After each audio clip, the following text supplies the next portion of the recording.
Hello guys, my self Nitin Kapoor. आज basically हम जिस टॉपिक पे बात करेंगे जिस टॉपिक पे बात करेंगे वो बड़ा एक किस्म से अवेयरनेस के ऊपर टॉपिक है। ठीक है, तो जैसे आपको पता है मैं बात कर रहा हूँ नितिन एनके फाइनेंस टॉक से। तो आज जो मैं आपसे एक चीज डिस्कस करना चाह रहा था, मैं एक्चुअली 17 से मैं बैंकिंग सेक्टर में डील कर रहा हूँ। काफी सारे बैंक्स हैं, जैसे आपका एक्सिस हो गया, एचडीएफसी हो गया, आईसीआईसीआई हो गया, कोटक हो गया। उन सब मतलब कि प्राइवेट सेक्टर के बैंक जितने भी हैं, प्राइवेट सेक्टर के एनबीएफसी जितने भी हैं, हम सब में डील करते हैं। तो बेसिकली मैंने कुछ नोटिस क्या कर रहा हूं, जब मैंने इस इंडस्ट्री में जब मतलब कि मैंने ज्वाइन करा था इन 2016 में। तो जब एक्चुअली होता क्या था कि हम काफी सारे कस्टमरों से कोऑर्डिनेट करते थे। तो उस टाइम पे हमें काफी सारे कस्टमर मिलते थे जो कहते थे कि सर मैंने एक्सिस बैंक में फाइल लगा रखी है, सर मैंने एचडीएफसी बैंक में फाइल लगा रखी है, मेरे को वहां से ये रिस्पॉन्स नहीं आ रहा, मेरे को यहाँ से ये रिस्पॉन्स नहीं आ रहा। 4 दिन हो गए हैं जिसके थ्रू हमने फाइल लॉग इन करवाई थी, वो अभी हमें मतलब कि हमारा फोन पिक नहीं कर रहे। तो आप मेरे को स्टेटस बता सकते हैं क्या, आप मेरे को अपडेट दे सकते हैं क्या? सेम 2016 में जो कस्टमर्स को प्रॉब्लम फेस करनी पड़ रही थी, आज इन 2024 2024 में भी आज भी हमारा बैकएंड काफी सारे कस्टमर्स को कॉल करता है, अप्रोच करता है। तो ये क्वायरीज उनको फेस करने को मिलती है कि सर मैंने भी अभी भी एचडीएफसी में फाइल लगाई थी, 4 दिन हो गए या 5 दिन हो गए, कोई रिस्पॉन्स नहीं आ रहा, एप्लीकेशन आ गए हैं, एप्लीकेशन आईडी आ गई है, लोन आईडी आ गई है। हमने आईसीआईसीआई में फाइल लगाई थी, हमने कोटक में फाइल लगाई थी, जो हमारा मीडिएटर था वटेवर वो डीएससी से है या डीएसटी से है, वो हमारा फोन पिक नहीं कर रहा, हमें कुछ अपनी फाइल का स्टेटस नहीं पता लग रहा। तो जो कंडीशन मैंने जब मैं 2016 में बैंकिंग लाइन में आया था, वही कंडीशन आज इन 2024 भी लोगों को वो चीजें फेस करने को मिल रही है। तो अगर आपके मतलब कि अगर आप लोग भी जो मेरी इस वीडियो को देख रहे हैं, अगर आप लोगों को भी ये सेम कंडीशन फेस करने को मिल रही है कि सेम प्रॉब्लम आपको फेस करने को मिल रही है, आपने किसी भी बैंक में लगाया हो या किसी भी एनबीएफसी में लगाया हो, अगर कोई आपका रिप्रेजेंटेटिव आपको कोई अपडेट नहीं दे रहा, कोई स्टेटस नहीं आ रहा, तो आप मेरे से कोऑर्डिनेट कर सकते हो, जो आपको नंबर आपको स्क्रीन पे दिख ही रहा है। ठीक है, और मैं आपको कुछ और बातें भी आपके साथ करने वाला था। काफी बार भी क्या होता है, जैसे हमारे पास ऐसे ऐसे केसेस आते हैं, जैसे सपोज करो मैं और मेरी वाइफ हम एक होम लोन चला रहे हैं। ठीक है, अब होम लोन है मेरी वाइफ के नाम पे।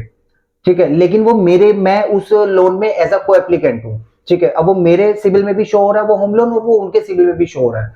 काफी बार क्या होता है कि अब ईएमआई मेरी वाइफ दे रही है, लेकिन वो मेरे में भी ऑब्लिगेट हो जाएगा।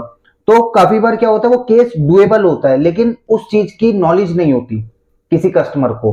अगर आपको कोई भी प्रॉब्लम आपको फेस करने को मिल रही है, या जैसे आप सपोज करिए कोई आपने प्रॉपर्टी ली थी, ठीक है, उसके अंदर कोई डिस्प्यूट चल रहा है, या गलती से कोई 3-4 ईएमआई आपकी बाउंस हो गई, उसमें कोई इशू आ रहा है, उस वजह से कोई आपके सिविल में थोड़ा सा दिक्कत आ रही है, या कुछ भी आपके केस के रिगार्डिंग कोई भी इशू होता है किसी भी चीज को लेके, आपको ये नहीं पता कि वो चीज रिजॉल्व कैसे होगी, तो आप मेरे नंबर पे हम लोगों से कोऑर्डिनेट कर सकते हो। हमारा बैकएंड आपको पूरा सपोर्ट करेगा, चाहे वो किसी भी बैंक के रिगार्डिंग हो। चाहे कि आपका कोई सिविल डिरोग है, सिविल डाउन है, या आपने अभी 5-6 बैंकों में फाइल लगाई है और आपका वो डिक्लाइन हो रहा है, आपको नहीं पता लग पा रहा कि किस रीजन से हो रहा है। मतलब कि कुछ भी आपको अपने लोन से रिगार्डिंग, या अगर आप अपना कोई सिविल भी चेक करवाना चाहते हो कि मतलब कि आपने 2 लोन चलाए थे, उसमें आपके लोन एकदम ईएमआई से एकदम बैक टू बैक क्लियर है, लेकिन फिर भी आपकी फाइलें डिक्लाइन हो रही है,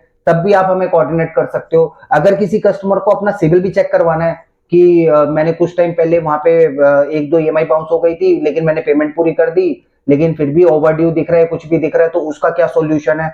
कुछ भी अगर आप सॉल्यूशन चाहते हो तो आप हमें हमारे नंबर पर कोऑर्डिनेट कर सकते हो। और एक चीज मैं और आपके साथ डिस्कस करना चाह रहा था, वो मैं काफी वीडियोस में करना चाहता लेकिन मैं कर नहीं पाया था, लेकिन आज मैं आपको बताता हूँ। एक्चुअली काफी बार ऐसे कस्टमर मिलते हैं कि 1 लाख रुपए सैलरी है, अब उनको किसी बैंक ने डील दे दी। जैसे सपोज करो मेरी 1 लाख रुपए सैलरी है, मैंने कोटक महिंद्रा बैंक में फाइल लगाई अपनी, वहां से मेरे को 11 का रेट मिल गया या 11.5 का रेट मिल गया, कुछ भी XYZ मिल गया। अब कोटक महिंद्रा बैंक के रिप्रेजेंटेटिव कह रहे हैं सर इससे बेटर डील आपको मिल ही नहीं सकती कि मतलब कि आरबीआई ने अपने रेपो रेट बढ़ा दिए, ये हो गया वो हो गया। तो अब कस्टमर कहाँ जाएगा?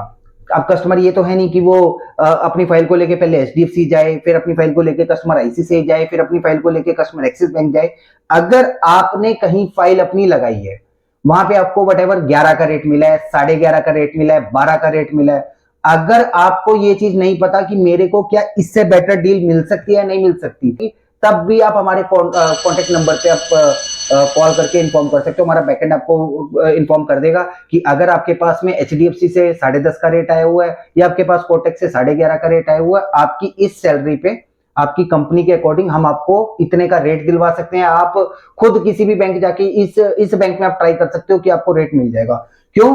क्योंकि हर बैंक की अपनी एक खासियत है कि जैसे काफी बैंक जैसे किसी कस्टमर का कोई क्रेडिट कार्ड चल रहे हैं, ठीक है, अब काफी बैंक उस क्रेडिट कार्ड को बीटी कर सकते हैं, बैलेंस ट्रांसफर कर सकते हैं, या काफी कुछ कुछ एनबीएफसी है जो एप्लीकेशन लोन को टेक ओवर करते हैं, बैंक नहीं करते। और काफी कस्टमर्स की कंडीशन ऐसी आ जाती है कि 1 लाख रुपए सैलरी है, जैसे मैंने एक अपनी वीडियो में भी बता रखा है, सैलरी के 6 टाइम से ऊपर काफी बैंक उनको लोन नहीं देता। 1 लाख रुपए सैलरी है, अब कार्ड मैंने 10 लाख के यूज कर रखे हैं, तो अब कस्टमरों को नहीं पता कि मेरे को 1 लाख की सैलरी पे अगर मैंने 10 लाख के कार्ड यूज करे हैं तो मैं किस बैंक में फाइल लगाऊं।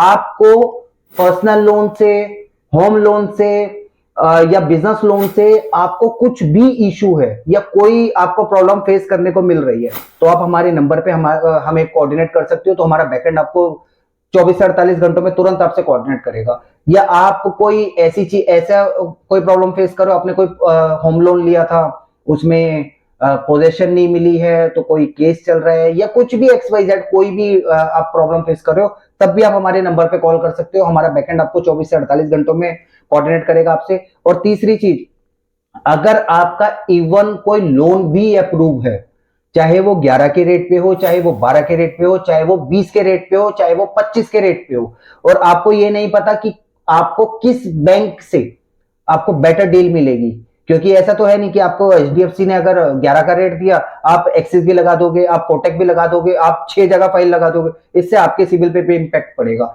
आप अगर आपके पास कोई बैंक की डील भी है और आप उससे, आपको ये नहीं पता कि उससे बेटर डील कौन दे पाएगा, तो मैं या मेरे बैकएंड टीम आपको 1 या 2 बैंक से ही डील बता देंगे कि आपको इससे बेटर डील इतने इतने बैंक में मिल पाएगी। तो यही कुछ मेरे को आपसे बातें करनी थी। अब जैसे प्रोपराइटर और पार्टनरशिप कंपनीज भी आती है, तो अब उनको मोस्टली बैंक्स नहीं करते, कुछ एनबीएफसी वगैरह करते हैं, तो वो आपको नहीं पता कौन सा एनबीएफसी करेगा, कौन सा एनबीएफसी नहीं करेगा, तब भी आप हमारे नंबर्स पे कोऑर्डिनेट कर सकते हो। तो मतलब कि कुछ भी आपको अपने लोन से रिलेटेड या फाइनेंस सेक्टर से रिलेटेड कुछ भी चीज जाननी है, then you will call me on this number. Our backend will support you. आपको 24 से 48 घंटों में बिल्कुल सपोर्ट मिलेगा, ठीक है। बाकी आप हमारे फेसबुक पे एनके फाइनेंस टॉक्स का पेज है, आप उसको लाइक करिए, इंस्टाग्राम पे हमें फॉलो करिए, और यूट्यूब पे कनेक्ट रहना, क्योंकि हम काफी वीडियोस पर्टिकुलर बैंक्स एनबीएफसी के रिगार्डिंग हम यूट्यूब पे अपलोड करते रहते हैं। हमारे चैनल को लाइक करिएगा, सब्सक्राइब करिएगा, शेयर जरूर करिएगा, और मिलते हैं आपसे अगली वीडियो में। Good bye.